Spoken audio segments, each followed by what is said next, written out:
This is Blackie Lawless from W.A.S.P, the real rock and roll animal, and this is Monsters of Rock. I'm pleased to welcome to the studio today Blackie Lawless from W.A.S.P. Howdy. How you doing, Blackie? I'm fine. Yourself? Fine, thank you. Now, what are you doing in London at the moment? I'm here doing some press and some things like that. We have an album that's coming out in October. What's it called? The Last Command. And I'm here doing the general whatever it is that I'm supposed to be doing, which is running my mouth, which I've been told is best. Okay, who produced the album? Spencer Proffer. He worked with Quiet Riot in the past, didn't he?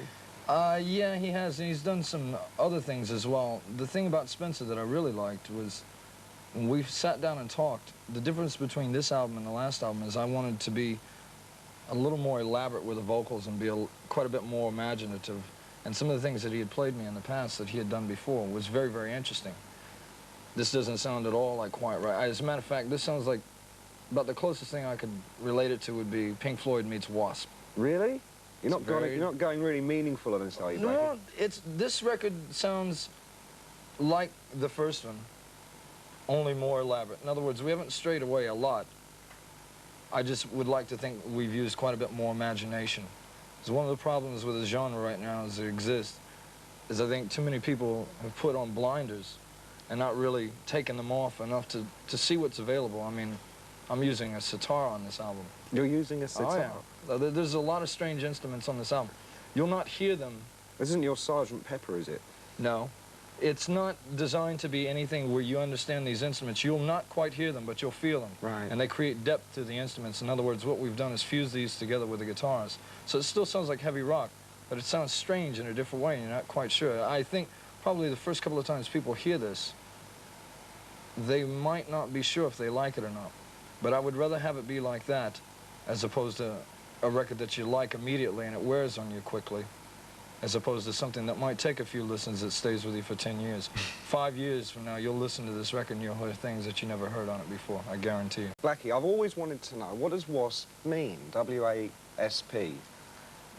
You can tell me. In the beginning, this sounds biblical, don't it? In the beginning, we were looking for a name that was controversial without really being controversial. So that's to say, if you know what the name means, fine. If you don't... If you don't, that's fine, too. I'll tell you later what it means. Now, look... Will you?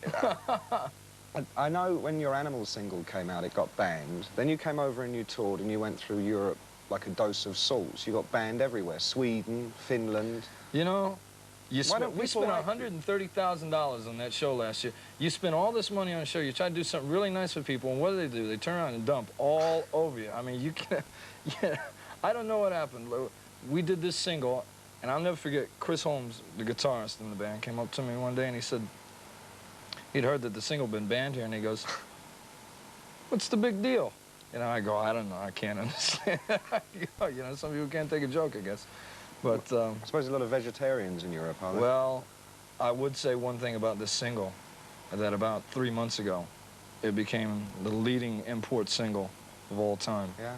And I want to thank everybody out there for that. That means a lot to us. Okay. So, what are you doing when you leave here? You're going back to America. I have to go back to America, and I've got to do a couple more videos and a couple of TV shows, and then I come back here to start some press to set up the second album.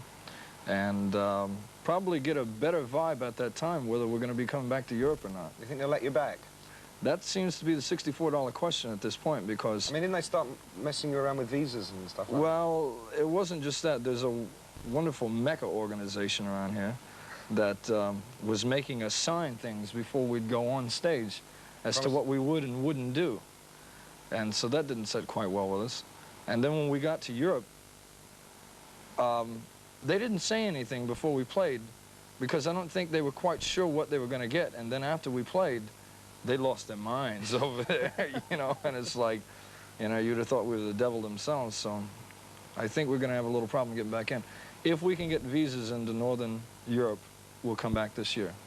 And if not, we're going to have to wait until we can.